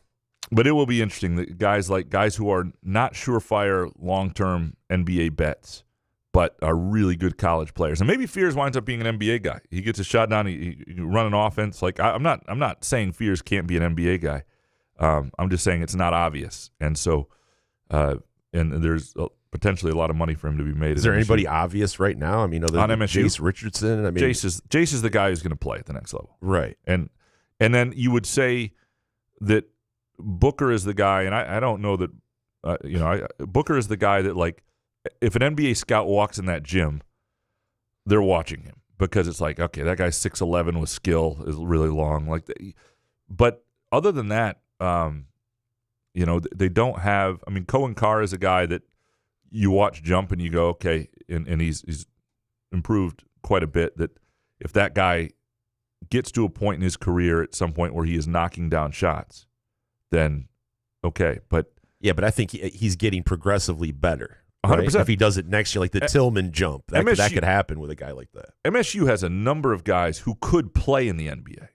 That's Fears is a guy who could play in the NBA. Shit, with the way the NBA is now, a lot of Yeah, I mean, I think Richardson will, obviously. Booker is a guy who could play in the NBA at some point. Even Kohler, who I've always thought was undersized for it, if he rebounds like that's what got Tillman in the NBA. If all of a sudden he becomes a true stretch guy by the end of his career and he's hitting threes and he's still rebounding like this, here's a guy who could get a look. Like there are lots of guys who could who could develop and become that over time. It's just the surefire guys. Richardson is the guy that is probably most on NBA radars. George W. next, number 1. Gus Johnson is absolutely atrocious as an announcer and always has been. Doesn't care about the game in front of him and lets his admitted Michigan fandom show all the time. 2, if a team leads by 15 for 22 of the last 25 minutes of a hoops game, they didn't survive if they win on the road by 10. Someone tell the Detroit News MSU beat writer this. MSU led by double figures until 45 seconds were left in the game, yet he insists they survived. Seems pretty damn clueless. But I'm not surprised that someone who wrote for the Michigan Daily to slant things in a very negative way regarding MSU. And for Moneybag, Michigan State didn't survive or get lucky today. They played a good game and deserved to win. And bonus, nobody wants fanboy reporters, but people that hate Michigan State shouldn't be our beat writers either. All right, a couple things. One, I found my in for Pure Options here. Every time we find out Gus Johnson is on an MSU game, we got to get Pure Options to do a special. But he is ass, though. Yeah, I know, right. You should not listen to an MSU game with Gus Johnson on the call without Pure Options, without some MGs going there. Turn on this guy. Yeah, no, for sure. I want to get into a couple of these things. I'm not going to defend Gus Johnson. I don't listen to the broadcast. Well, you did Muir. I mean, you figured you'd be a Gus Johnson guy. Well, no, I just didn't listen to the broadcast. I was at the game. So I understand that, but I just figured you'd still defend him. No, I've heard enough of him. I'm not a fan. But I want to get into the whole point on the Detroit News and the Connor Eargood piece in the headline. And welcome to the blue wall. Give me some Hoff real quick. I'm going to pull this up. Hoff. Welcome to the blue wall. I am the passenger. Free Ubers. And I ride and I ride. I ride through the city's backside. I see the stars come out of the sky. Yeah, the bright and hollow sky. You know it looks so good tonight. Come here, Minnesota! What did we tell you? What did we tell you? What did we tell you? What did we tell you? Come here and take it. So here's the line that got him in trouble, and I think the headline might have been changed at some point. But the in the end, Michigan State survived a clunker for its 9th straight win. Ooh, clunker. Yeah. I don't know if that was a clunker. Yeah. No. The problem with this piece, and there may have been another piece earlier and it was helped Michigan State basketball to sloppy victory at Northwestern, is the analysis is just a little off. He's not. But let me tell you right now, I've been around Connor now for several months covering Michigan State football and basketball. This kid is not a biased reporter. He is in fact, I think he's good for the beat in the sense that he is he's young, he's hungry, he's invigorated by he finds the stories interesting. I think he's really enjoyed covering Michigan State and the access that I think he's going to be really good, and I think he's already pretty good, and I think he's got a lot of traits you should want in a Michigan State reporter because he's curious. He's not a slappy, but he's certainly not anti Michigan State. And the idea that I understand he worked for the Michigan Daily, but Tony Garcia went to Michigan State, big Michigan State fan, covering Michigan football, like for the Free Press. Like in this state, there are the two biggest schools are Michigan and Michigan State. So if you're going to be from here and you're going to work in this state and you're going to rise in the profession, chances are you're going to go to one of those places. Not everybody who goes to these places feels like you do about your school or your team or can't separate the two. I'm going to tell you right now. I mean, we just shut the conversation down on him being biased against Michigan State because it is just not true. His analysis of the situation was not on point in the idea that they survived. And he doesn't have maybe the historical background in MSU basketball to see them blow games and what other games have looked like this. And their start, I mean, he's not seen the struggles of the last 4 years the way a lot of us have. And that first half was incredible, and the second half was not great, but it wasn't. They didn't survive it. That was missed analysis. That's all it was. And I've certainly had. But you can see why a Michigan State fan would get kind of annoyed. I understand why people are on edge about it. Yeah. And the Detroit News has done this to themselves a little bit because they have what I will admit is a blue curtain here and there, with Woj and other things. Like I get it. The curtain. I get the blue curtain. And I get that, and I'm done defending. I've seen enough that I understand why you feel the way you do, even when it's unintentional. But this is not a situation like that. And people are going to come from the State News and the Michigan Daily, and they're going to be journalists that emerge from those schools, and they're not all, built the same way in terms of fandom. And I'm telling you, this is not, Connor Eargood is not Gus Johnson. Gus Johnson sucks. Connor Eargood doesn't. And you're lucky to have him as somebody who I think is young and smart and curious. And I think he'll be better for me. I think he'll be better for Solari because when you get people, and Madeline Kenny was the same way. When you get people who are new and have new ideas and are invigorated, it keeps you on your toes. And certainly he is not what he is being painted out to be here. The analysis, the idea they survived was incorrect. He's writing on a deadline. He's stuck with but cut him some break. You're going to like having him on the beat. I'll just say that. Graham. All right, DMB, number one, great venue for college hoops in Evanston. Realizing my seats are right by where the media sits, even better. Great seeing you yesterday, Couch. Look at that muskox. You were locked in front from the start to finish. And bonus, I'm a one-trick pony in a mid-sized market is just an insane quote, by the way, LOL. Apparently that was from the last show. That's something I said, yeah. I'm I may have two tricks, but I'm... What are those? Yeah, I'm one trick pony. Yeah. I'm not saying he's not a penis, and I'm not saying I'm not a penis. What I am saying, though, is that is a trick in television that's done a lot. McHammer Legos. Frankie Fiddler is going to be MSU's best defender against big wings going forward. Say we play Duke. He's the only one on the team that has a prayer against flag. Adds another key dimension to the team. And from suburban Spartan dad. You kind of hit on it in your quick takes, but Frankie Fiddler will win a game for MSU down the stretch. He won't be the leading scorer on the year, but he'll go for 15-plus a few times. Also, he could be an interesting potential defensive option on Danny Wolf when MSU plays Michigan. All the oversized white guys are there for him, no question. Look, I think Fiddler has value in a roster with a lot of, as we said, sort of this diverse options of types of players and types of matchups, and he can play the 2 through the 4. He is valuable on the team. I think, I don't think every matchup, like I'm curious to see what it looks like against Penn State, which is going to be a pressing team with quickness and it's a different look against Penn State. And I'm not saying Penn State's going to beat Michigan State. I'm not saying Frankie Fiddler can't handle that game. I'm just saying he's not the ideal matchup in the same way. But there will be matchups where he makes a sense. And that's why they went and got a bigger wing. They needed more size on the wing than they had. And obviously Cohen Carr has developed quite a bit, which has helped that. And they've gone with the 3 guards to start, and Akins is good at handling that as well. But Fiddler absolutely has value. Rich Kane next. A missed front end and a 1-and-1 should count as 2 missed free throws or a turnover on the player's stats, or both. In strange food combo tip, cottage cheese and gravy. Well, I'll do cottage cheese and just about anything. Yeah, I mean, cottage cheese is... There's a pure options read. Cottage cheese and gravy? Yeah. You don't need. But that's got to make you feel fat, though. After you eat that, cottage cheese is a good fat. I understand, but when you put, I'm saying the combination, right? When you put gravy on cottage cheese and you eat it, you have to at some point, especially when you're on the toilet, go, "What was I doing?" Well, yeah, pre-toilet though. If you think about what do you like to put cottage cheese with? I like salt and pepper. Okay. Cracker or two. I like dip it in with a crack. I don't like my cottage cheese in anything. I like it by itself. How about cottage cheese and pineapple? It's so good. Yeah. It's so good. I know, but pineapple, it's just nothing but sugar, right? The ones out of the can.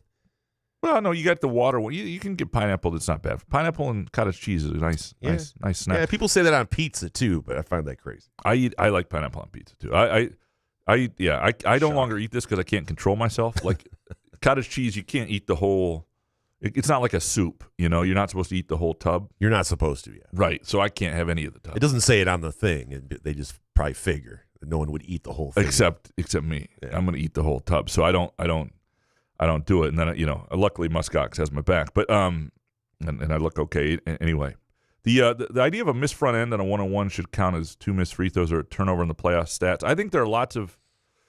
It's a big play. 1-on-1s are costly. I think you should just get rid of 1-on-1s. I think once they go to quarters, like in the women's game, there's no 1-on-1 free throws anymore. Once they went to quarters, it's just you get to 5 fouls and it's 2 shots. And I'm cool with that. Like just get rid of the 1-on-1s. Jarrett, Michigan State's men's basketball only loses 2 more regular season games this year. Boy, that'd be awesome. That would be an incredible year if it happens. Because let me give you this stretch. Hold on, give me some help.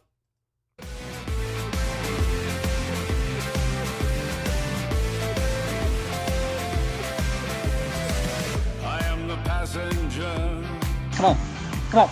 And I ride and I ride. All right. So, look, I think they'll beat Penn State. Illinois is at home, but, tough game, but home game. Rutgers is not playing as well at Madison Square Garden. That's been a house of horrors for them. Minnesota, not a good team. USC and UCLA on the road. UCLA especially could be really, really dicey. We'll see. USC's playing better. But then, so it goes start with UCLA on the road, February 4th. UCLA on the road, Oregon, who's top 25 Ken Palm right now at home. Indiana at home, who's had a rough year, but you don't know what you're going to get from them. There's talent. They could blow Indiana out. They could win by 3. That's an interesting game. At Illinois, Purdue at home, at Michigan, at Maryland, Wisconsin, say they lose. Even if things go really well and they stay healthy and all that stuff, best case scenario is 3 or 4 games because that's a lot. Don't coach my team. Jeff Haddis, this could be Izzo's best overall team since the 2000 Natty. Dare I say matchup-proof, Graham. Bonus, Graham, I don't care what you have to do, but this fan base craves a column on Jeff Smoker. Make it happen. Yeah, it's got to be an off-season plan. He has to be. He has to want to be involved in it, right? Right, but I can work on him. I'm more than I have. I mean, I think if I work it, I can make it happen. He's not been like. Are we talking the Jeff Smoker story, or we're just saying like, hey man, what you been up to?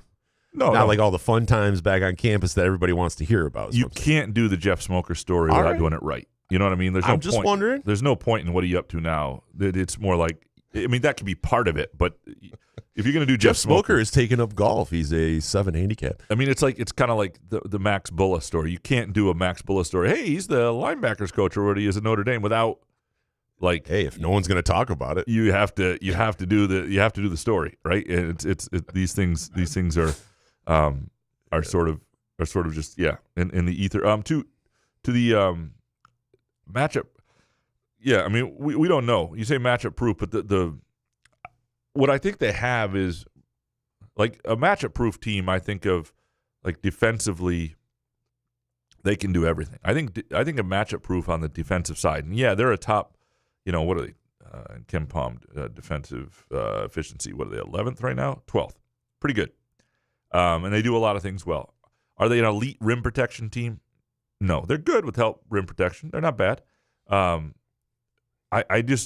don't think they're quite matchup proof, but they do have a lot of guys that they can throw at you that make there's no matchup I'm sure they're going to lose going in terms of saying, oh, they don't have an answer for that.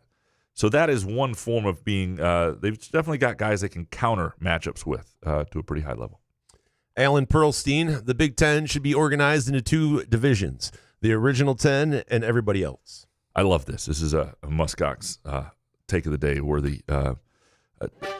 It's worthy. Pump fake me. Sorry. I just think this would be fun. It would create competition within the Big Ten because it would be like, sort of the stepchildren who joined late and the originals. And it would make anybody over the age of 40 happy. It would make us all happy. Right. Because think about the you'd have, we all know the original 10, and then you'd have a conference with Nebraska, Washington, Penn State. I mean, it'd be all over the place. Rutgers, Maryland, UCLA, USC. It'd be both coasts. So it'd be like the Midwest and then the coast and then, Nebraska and Penn State and stuff. Like, it doesn't really work because it doesn't solve any travel issues. But where it would be fun is if you were to do it in football, where travel isn't that much of an issue anyway because it's once a week. Although if you're playing divisions and it might be it's fun. It's a fun idea. I don't know if it's practical. I like it though. MZA, at this point in the season, if MSU basketball doesn't at least win a share of the Big Ten title, it would be a disappointment. Yeah, I mean, Michigan looks really good, though. And I don't know, Illinois has had a couple losses, and they've got a little bit of an injury right now. But he did say at least to win a share. Yeah. No, I think you're right. I think where this team is, it would be disappointing. I don't think it would be like they really had a disappointing season, but it would be disappointing if they didn't, because I think with a 5-0 start with 3-0 road games, even if you haven't played the best of the league yet, you're setting yourself up to be in contention, and the whole point is to try and win it. So, yeah, and I think that's a big part of this year is restoring what was pre-pandemic, right? And to me, winning a Big Ten title is part of who the program was and what the program was regularly. And so, yes, I'm with you. Alex Mayer, number one, if the Spartans had a legitimate shot blocker on the back end, this would be a top 3 defensive team nationally. And 2, big take, this MSU team is so good because it has so many lefties, making it hard to defend. This is lefty heavy. Jace Richardson the first time Richardson hit a shot with his left hand, and I was like, oh, it's impressive. Then I realized he was left-handed. Yeah, never mind. Can he shoot right-handed? I mean, that's really impressive. Yes. Yeah, I think so. I mean, layups, at least. David Zandy next. The ISZone alumni and Northwestern students are both better than the current ISZone. Somebody needs to let this group know this team is special and need fan support to match. And bonus, this basketball team might be the best team in the Big Ten. We'll find out Sunday against Illinois. Sunday against Illinois is going to be fun. It really is, because again, it's a home game, and happy clappy it's your service. Second favorite team, Illinois. It's my second favorite team. Yep, I'll be wearing orange, wearing a Sergio McLean headband. But I do think like this team at this point, almost the Penn State game being in between is fine, but they really need a game against a team that has a chance to be around in the second weekend of the NCAA tournament. They just haven't played one of those in a while. And they played really well against teams that aren't as good as them. And we know they're better than these teams. There's nothing left really to prove except to keep doing it consistently, because you can't trip up if you're going to win a title. You can't lose a home game to Penn State or something like that. But it's time. It's time to see them challenged in different ways. And to your point, I'm very curious. Like if I was the regular ISZone, the first game back, I would want to everybody's shitting on you. The alumni ISZone's everything. I would want this Wednesday to be something. Kevin from Rochester Hills, MSU is built to win a national championship. Bake take, kickers are more important than quarterbacks in the playoffs. I would still take Josh Allen over any. If you don't, I would take Baker Mayfield than most quarterbacks too. Right. Kickers not having a quarterback blows. Did you see the Washington kicker? And he may have some sort of, condition that makes him keep touching his head like that. But he looked like the most nervous guy in the world, and he doinked it through. I mean, what condition is that where you touch your head? What? You remember Mahmoud Abdul-Rauf? Mahmoud Abdul-Rauf, yes, formerly Chris Jackson. Yeah, I'm glad you're of my age so we can remember that. Wait, what was his name? Mahmoud Abdul-Rauf, right? Did I get that right? Chris Jackson, former LSU guard, played in the NBA. But he had that where he had he had Tourette's? No, I don't know. Is that what he had? He had to tie his shoes all the time and touch his feet. And you know who else had the Bryn Forbes used to have to blow his hands, touch his yeah. Jesus, what is that? Yeah, so you have the what is that called? Fix it in post. Mahmoud Abdul-Rauf. Chuck Vindaloo next. Jeremy Fears needs to wear different shoes. I have never seen a basketball player constantly lose his footing like this before. And bonus, College basketball head coaches need to go back to wearing suits. I think they don't want to. I don't think they're going to. Can't imagine why you would want to. Yeah. No, I mean, it was a more slick look, but they don't have any desire to go. That fears did seem to slip a lot. I thought there was like ice under the floor for a little while.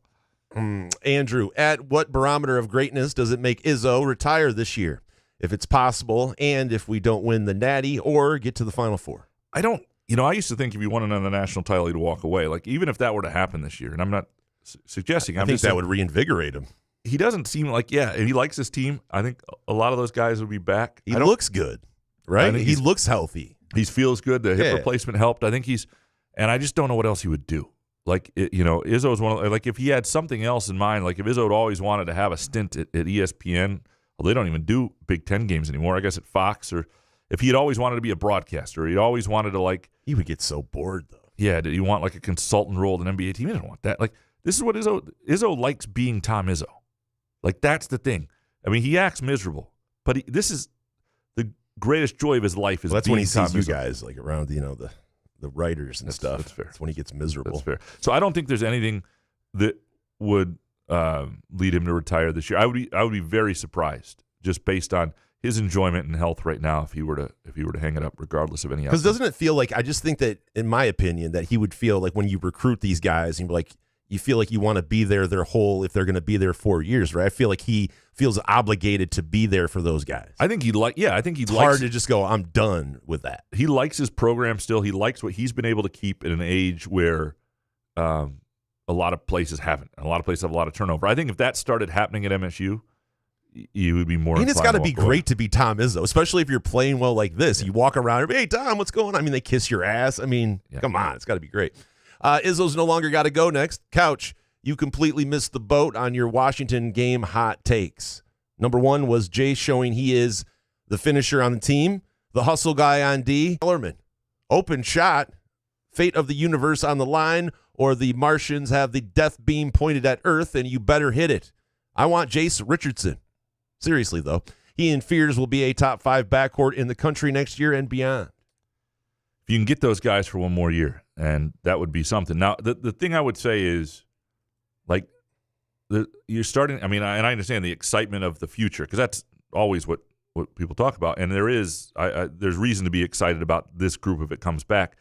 But this year is still this. Like, this year, they've won 9 in a row, and they look really, really good, and they may be. They may not get a whole lot better next year. They might. But this is a team that clearly works. And you never know what happens next year when there's an ankle injury, a knee injury. You never know. You never know when Liz Frank's going to show up. And Liz Frank, you know who Liz Frank took out? Keep that bitch out of here. What? Barry Sanders' kid, Nick Sanders, has Liz Frank. Stress reaction, out for a couple weeks.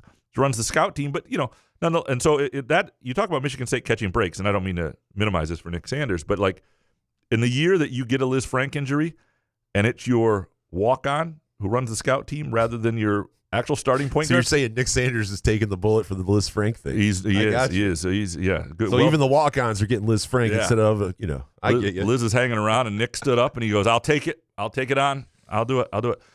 So yeah, but to your points on Jace Richardson, both of you, like, I mean, he is. You watch him out there, you have confidence that every shot's going to go in. It's weird when it doesn't.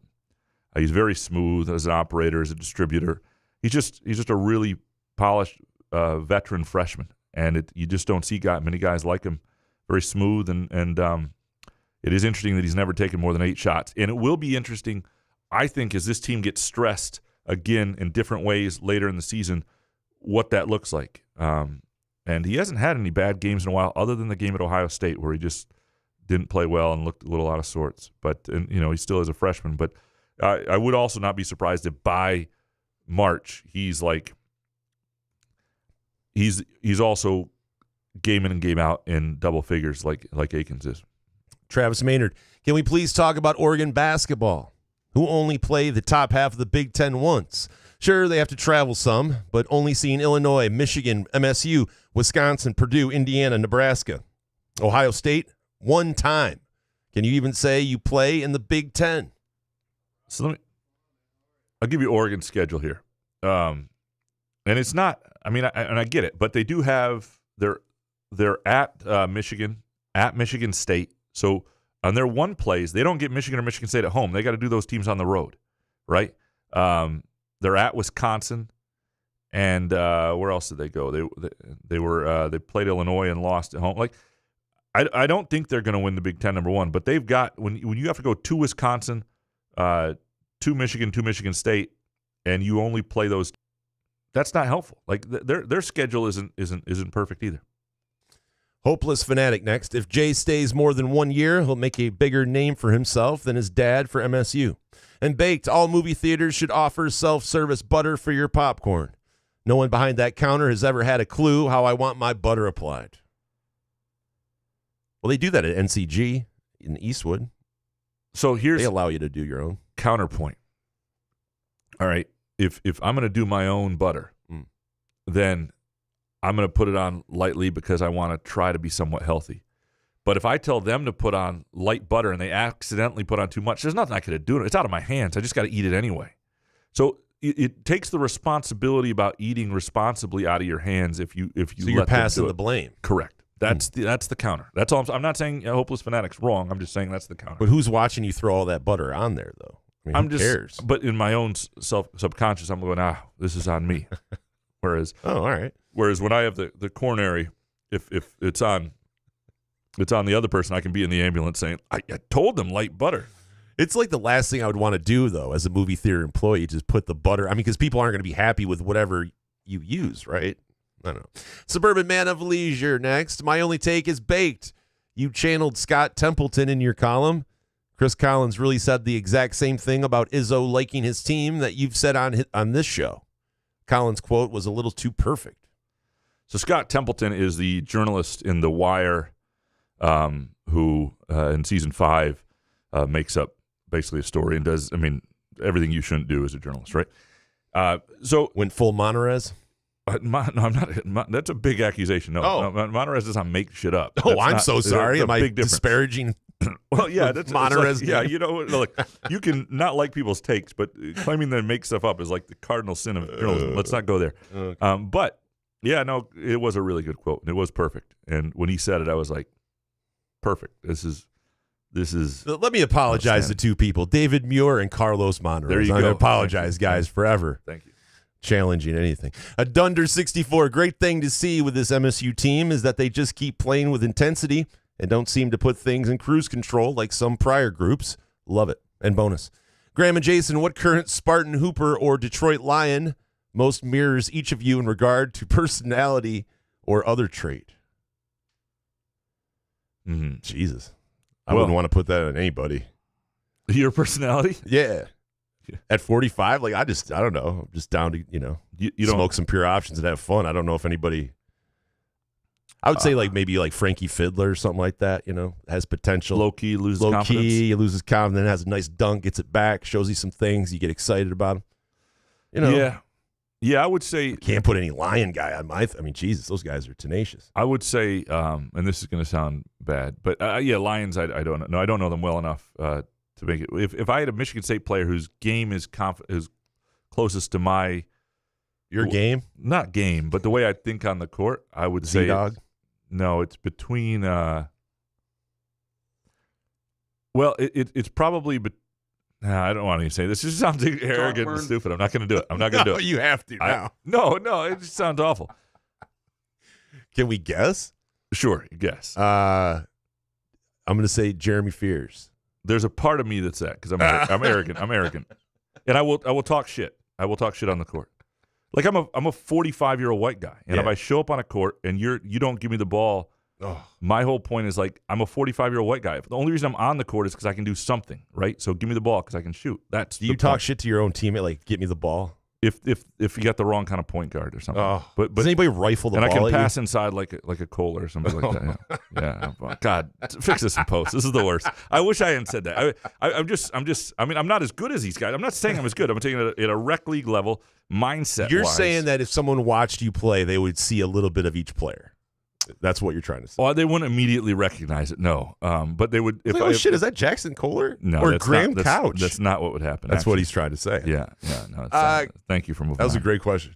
Ken Chu, MSU hockey handled the Nittany Lions Sunday, but couldn't beat the Zebras. Penn State's men's basketball got the shaft when an Oregon player ran the baseline on an inbounds play after a timeout. College refs are ass. And Bake Take, rather than the lowest remaining seed, the Lions should get to play the team with the worst remaining record. No, so you take that would have been who? Tampa if they had won, or who would that be? Who has the worst record now? It would be because Commanders won 13.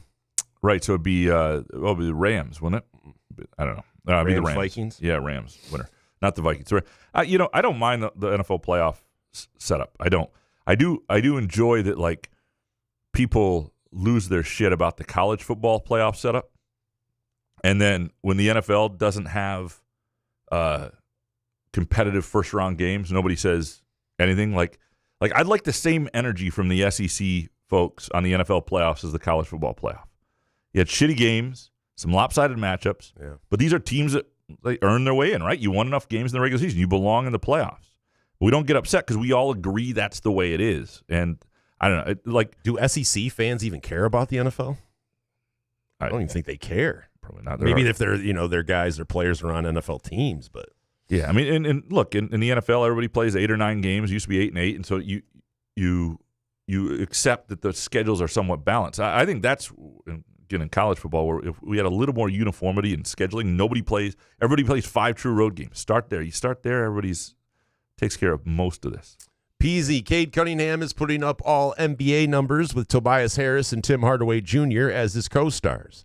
If the Pistons get another top 50 player, look the fuck out. And bonus, Lions by $1 billion. The Cade Cunningham it's a little fallen under the radar because the Lions have been so good and people are locked in on the college stuff, and the Pistons have been bad for a while. Nobody cares about the NBA. Well, no, they're above 500. They got a real shot at the playoffs here. They're going to be in the play-in at least, I think. And obviously, Jaden Ivey's injury sucked, but the play-in. Well, they'll be in the playoff, I think, too. I think the play-in's 7 through 10, so they might have to win their way into the playoffs. But Cade Cunningham has proven he's a guy, and that's huge for the Pistons because they're paying him like a guy. And in this new second apron, you cannot pay somebody who's not a dude, and that's going to be the hardest thing moving forward. Actually, Gores has been doing that all year with Monty Williams. He's going to pay him. Well, he's not part of the salary cap. It's going to be much more punitive. It would be the equivalent of the NFL. Like if you in the NBA, it would be the equivalent of the NFL. Like if you paid a quarterback and they were not like one of the top 5 guys, you were just forever fucked. And that's sort of what the NBA is going to become. Dan Campbell's tiers next. Number 1, Lions versus Eagles in the conference finals. 2, Chiefs versus Ravens in the conference finals. And 3, Lions versus Ravens in Super Bowl 59. Very possible it plays out exactly like that. Craig Robinson. And by the way, there are still some decent futures bets on mostly it's Eagles. Eagles, Ravens, Eagles, Chiefs. So if you want to sort of hedge your broken heart, Eagles futures bets into the Super Bowl against the Ravens or what Bills. What are you talking about? Why would anyone want to do that as a Lions fan? I apologize. Jesus. Oh, yeah. Bet the Eagles, guys.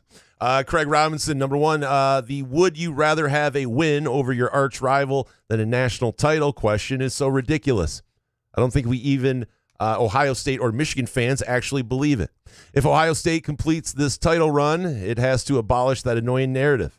Michigan loss galvanized them. And from the professor, a season with a natty still spectacular, even if you don't beat your rival. It's just not as spectacular. And Bake Take, jalapeno kettle cooked chips should be in the Snack Hall of Fame. I don't know if I've ever had the jalapeno kettle cooked. Nah, I don't like jalapeno. Okay. Kettle cooked chips are good shit. Oh, no doubt. Barbecue? Yeah. No, you are seeing this sort of narrative out there that Ohio State fans would bullshit. rather beat Michigan than bullshit. I do think it's the rivalry where that's closest. You'd rather win a national title. It would be not. It does. It is an imperfect year though. Like Ohio State's 2014 title, they'll look at more fondly than this one because although this was the first playoff where they really had to go through it, but because they did beat Michigan that year. I think a year you don't beat Michigan and win a national title for them is, especially the way it's gone. If they beat Michigan the previous 3 years, the way this one unfolded, I don't know. Is there any Ohio State fan that thinks that way? I can't put myself in their heads. No, I don't. Well, I'm saying, have you seen anyone? That's what I mean. Like when we talk about it becomes a narrative, and then you go, have you talked to anyone that has said that they would rather beat Michigan than win a natty? And they go, no, I haven't really. No, Yeah. it was on a message board that I saw. See, I was like, okay, what does that matter? There's no way you believe that. And still, every time Ohio State plays, and then when they play in the national championship game, I'm going to go, how did this team lose to Michigan? Yeah. I'm going to say that. But there's no way in hell I would go, I'd rather beat them. I'd rather win that game than not be in this national championship. Yeah, they're a better team than Michigan. They just can't get past that. It's just dumbfounded. Yeah, like, how can you not? Yeah. I mean, that was the game that he should have. Brian Day wanted his redemption. But for them, they're still going to have Michigan fans in their mentions in their daily lives giving them shit all the time. Yeah. Well, if you win the Natty, then what? Okay. But Michigan won the national championship. The problem they have is that Michigan just won it last year. It's not like you can claim anything that you did anything different. So you both have national titles, and one won the. One won it a year ago, one won it this year, and one's sweeping the head-to-head. The worst, people, is to be like a Michigan State fan. You're watching this, you're not a part of any of it, and then Notre Dame's also in the national championship game. Well, there is that. Thanks for explaining that. Yeah, let's do it. It is depressing. Yeah. Pure options if you're listening to this, by the way. Pure options. Trees next with apparently it's a high take. Celery is just a vessel for ranch that without a condiment is stringy and blah. Yeah, this was in our spread yesterday. So what happened? Nothing. I just said we did have celery without wings out. We have T likes to put a nice little tray together. We had some people over, and celery was on it, but without wings. I like celery with wings, and she mentioned that it's just really a terrible vegetable. It's not. Yeah, I mean, it's kind of gross. And I said, it's basically like water. You have to have some. The problem with celery, but with wings, it's a nice little break in the wings. Yes. The problem with celery is that you have to have. Like I used to think, okay, celery is a snack with something else is like peanut butter, right? It's nothing. The problem is peanut butter is really high in calories. It's good fats. When does that stop you? I'm not. But what's the point of celery then? Why not just have something that actually has taste and you don't have to have the peanut butter? Because 4 scoops of peanut butter, you might as well have a double cheeseburger at that point in terms of calories. That's my point. And the same with ranch. I'm just saying there are ways. Celery leads you to make other decisions that aren't actually helping your. Are you a ranch guy, a blue cheese guy though? Like you have to have. No. I mean, my wife's a big ranch fan, and I'm not. That is a story almost worth telling, possibly not worth telling, but told anyway. Presented by our friends at Midtown Brewing Company in downtown Lansing. A place, if you want actual taste in your food and great meals and no celery, Midtown Brewing Company. I mean, you'll love it. And the American Stout, my favorite beer, cozy, spacious vibe, great place for a meeting, a date night, trivia on Tuesday night. Just a lot of really good stuff at Midtown Brewing Company. Go to Midtown Brewing Company on Facebook to learn more, and or just swing on by 402 South Washington Avenue in downtown Lansing. Shep up next. Couch, based on your response to Mr. Benjen's question from the last show, I went into Front 43 and asked for a furry bukkake on my rice. They called the police. Once I made bail, I went over to Cask & Company and asked for the same thing. Surprisingly, they were into it. I was wearing a muskox flannel both times, if that helps. Appreciate you, Shep. Now, there's one kitchen, so there's an interesting response by furry bukkake? Yeah. For the furry bukkake. Sports Guy 1919. I'm not complaining because I love it, but it feels like the college football playoffs are going a tad long. The championship on January 20th feels like it is directly in NFL territory. I'm fine with it because I love football, but the lag between rounds should be shorter. Yeah, I'm with you. It loses its momentum. And You're down to 2 teams by January 20th. This is why I think it's great that we still have the national. It's coming up on the 20th. We'll have it. It'll be on its own night, right? Once they get rid of the college football conference championship games, or they move the season back 1 week, then it'll end a week earlier. Like the week when the semis were, this Monday tonight ought to be the championship game. This ought to be as late as it goes. It loses a little steam. It does. MCV citing the difficulty of games in the college football playoff, the SEC will institute a 6-game conference schedule moving forward. Bake take. To mirror Graham's trough obsession, bidets are not utilized enough in American society. Are you a bidet fan? Ever used one? I have used one. We do not have one. I use wipes, but I mean, I'm not anti-bidet, right? Like if it were in there, I would try to use it. Yeah. I would use it. Some people swear I by the agree. bidet. I understand, and I would agree with them because of having your own urinal with kind of like a divider is what is great to pee in or something, right? We disagree. Not seeing a guy's mule next to you.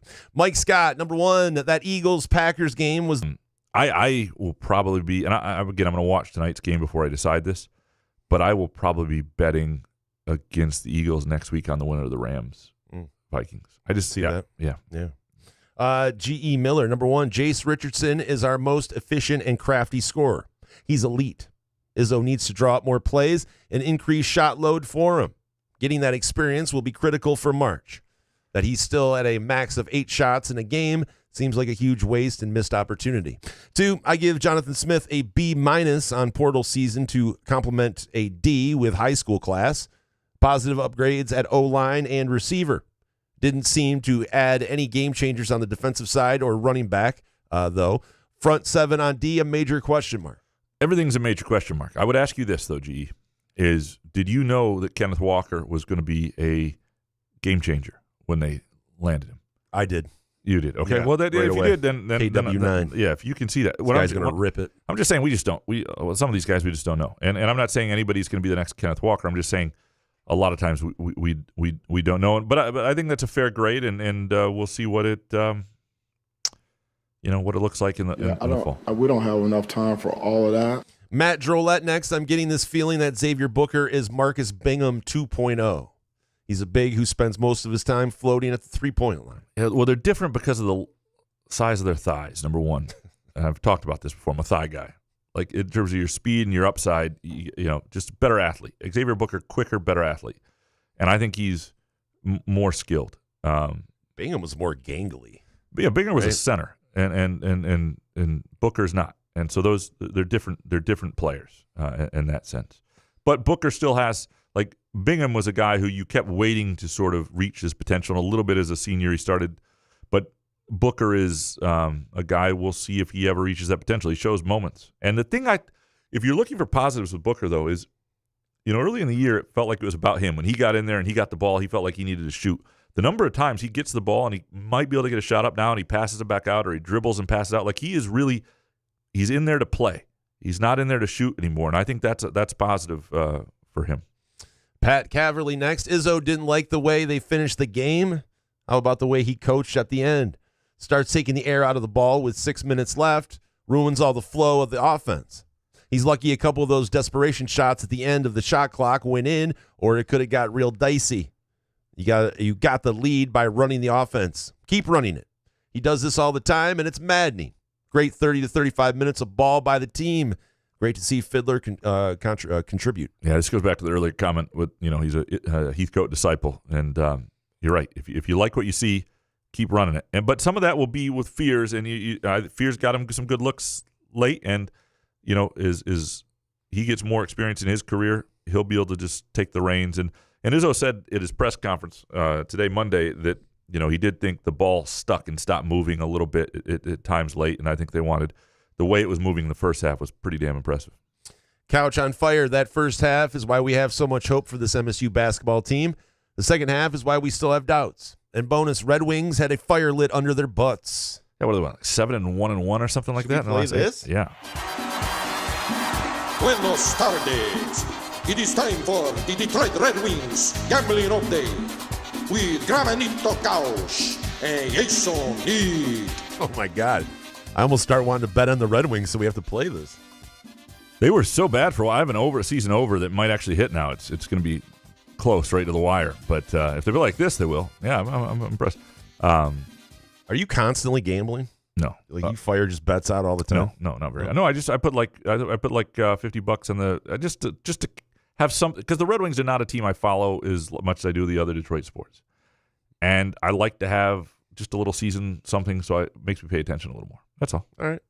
Ethan, Charmella, Jace comes back to MSU for 25-26. Fears, Jace, Holloman, Cohen, and Kohler is quite the starting five a year from now. Now that I type it out, I wonder if there's enough shooting there and if it even matters. I mean, that would be, possibly Booker. Yeah. I mean, if you get Jason Fears and Holloman and is a trio coming back, and you're adding a Kurt Tang, and into that mix then, and I think Carl will be back and Kohler and that, like that. You're absolutely right. The key is Garrick Norman off the bench. Well, the key to all this is does Jace Richardson come back? Because he's the guy who, I mean, they'll be good either way, but he's the guy who, a next level player potentially. Mitch Stewart next. Hot take, the refs in these last 2 MSU basketball games have legit felt bad for how we've been putting BTA. I don't know what that is. That's why I put it in there. So you don't know what it is. And no, you go, here, I'm going to let Jason read this. He also sounds like an ass. Yeah, I hoped you knew what it was. BTA? Are we supposed to know what BTA is? Putting BTA. So teams are... Big Tits Anonymous. Beat that so ass? So teams beat that ass, yes.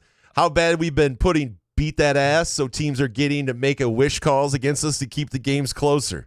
Best take. MSU basketball is the best team in the Big Ten. Mitch, we need more. We need more than BTA. I don't know what that is. When you saw it, he probably could have just DM'd Mitch and said, hey, man, what do you mean by this? Probably. Except he goes, you know what? Let me put this in, and Jason's going to read it, and we're both not going to know what the fuck's happening. I was hoping you were more hip with this stuff. So that's BTA, all. Not even close. I don't know anything. Okay. I'm out of the loop on all of this shit. David Jackson, number 1, if Zapala can get a waiver for another year and returns to MSU for 25-26, MSU goes back-to-back Big Ten regular season champs. Viva Zapala. Marlon Brando approves. And bonus, the talking heads covering the Oregon-Penn State game, which Penn State should have won, are hyping 15-2 Oregon as a potential number 1 seed. Meanwhile, 14-2 MSU standing 2 games in front of the Ducks in league standings seems penciled in as a number 3 seed at best. WTF is this insult? Don't worry about it. Sometimes the talking heads know what they're doing. Like you get a Stephen Bardo doing a telecast, it's going to be good. Sometimes they don't. And the other thing is all this will play out. Michigan State, their schedule in February, if they get through that and win the Big Ten, they're going to be a number 1 seed, I think. I really do. If they win the Big Ten outright, the Big Ten that's in front of them February, as we see, I think they'll be a number 1 seed. There's, they just won't have any, and they don't have any bad losses. They got to avoid those things. There's no number 3 seed at best. That's not real. Obviously, they could wind up being a 3 seed, which is a good seed. It's a better seed than they've had in a long time. I'm just saying there's nothing that's penciled in, and sometimes TV people are smart and sometimes they're not. Scotty Green's El Camino next. Number 1, things that are pleasing to the ear. Smooth jazz, couch in the rube, a woman's whisper. Things that feel like a fork being jammed into your ear. Gus Johnson, Herb Street talking about the SEC and his damn dog. Couch talking about soccer. You're just going to sit on that one for a minute? Yeah. Oh, shit, there's another one. I'm fairly, I didn't mean to. 2, I'm fairly certain at this point that we'll put people on Mars before we hear the conclusion on the NCAA investigation into Stallions and CMU. The reason I think it'll be out before Mars, although Trump may have promised that as soon as I get Greenland and Canada, I think Mars is next. Welcome to the blue wall.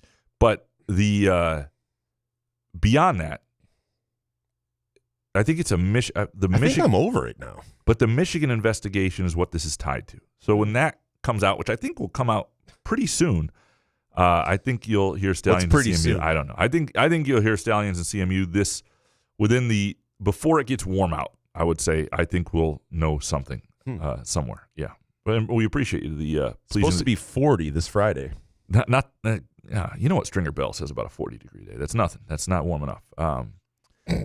Thank you, though, for the pleasing of the year couch in the room. We appreciate that. Neurotic Pants. It has never been harder to find common ground with other Americans than it is now. It feels a little shallow to bond over sports when the whole world is at war, on fire, or suffering in silence. On the other hand, I've never needed a healthy distraction more than I do now. That's why you're here. And Pure Options is here for you, too. Again, pureoptions.com for location information, for specials. You'll love it. We go in any Pure Options location. They'll take care of you. You'll enjoy the quality. They'll talk you through whatever you're looking for, whether it's just ability to relax, if you need energy, if you want pain relief, whatever it is, Pure Options is here for you. Again, pureoptions.com. You can join the Pure Perks loyalty program. Download their app as well. But yeah, look, sports are a great distraction. I was listening to Bill Simmons' podcast, a little of it today with Cousin Sal, who does the Against All Odds with Harry. And, they're both out in L.A., and I know Bill Simmons didn't do 2 of the podcasts he usually does last week, or 2 of the episodes he usually does. And they talked a little bit about the L.A. fires and everything that's been out there. And then they were able to talk about football, the NFL. And it was a good conversation, and it was a distraction. And sometimes, no matter what's going on in your life, just sports is a really, really, really good place. C-Dubs 91 hot take. Mick Cronin sounds like a guy unhappy with his job, but knows there is a huge buyout if he gets fired. He does have that sound, doesn't he? Reasonable. Gus Johnson needs to retire. He's not good at his job anymore. And Baked, there's no difference between the forward and backslashes in URLs. It's all fake. Hold on, let me do a URL real quick. Let me try this. Let me try a URL. Is there any difference?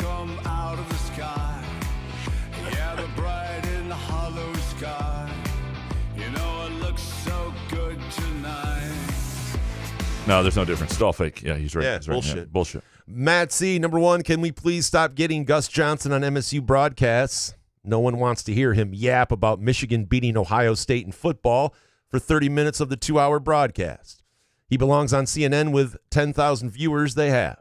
And 2, how do you know it's a big game, guys? Harbaugh can't win it without cheating. Good to see the Chargers flame out with 4 turnovers and Harbaugh's stupid-looking face. Lions are winning it all.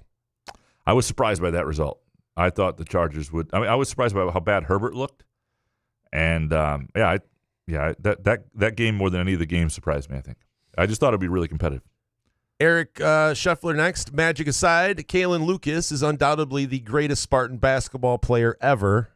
Face palm emoji. I think maybe Gus. Somebody called him Jalen Lucas, and that's why he just said. That's why I put Jalen. I know that you leave everything in, so I'm sorry I didn't. Yeah, I changed it to Kalen because I figured Couch was trying to screw me. Again, I don't listen to the broadcast, so if you've got something that's like from the broadcast, just point that out. I won't include it to say from the because I don't always know what you're talking about. You don't crush tape after the game, like when you're driving home. I watch. I would say in football, I watch them all, but I watch most of the games, half the games back. But I usually don't have the sound on. Smart. Yeah. Dave Lincoln, number one. It's great to watch traditional Spartan basketball with physicality, rebounding, and running. I also love the way Izzo is using his deep bench and keeping players fresh. It should serve them well when they take a West Coast trip to have so many players available. And 2, how does a team like the Red Wings play so poorly, change coaches, and then get hot? It tells me that the players didn't respect the former coach or the system they were playing in. I just wish Yzerman had pulled the trigger and made a coaching change sooner. Yeah, they've certainly been hot. You know, the interim coach factor seems to be working with the Red Wings.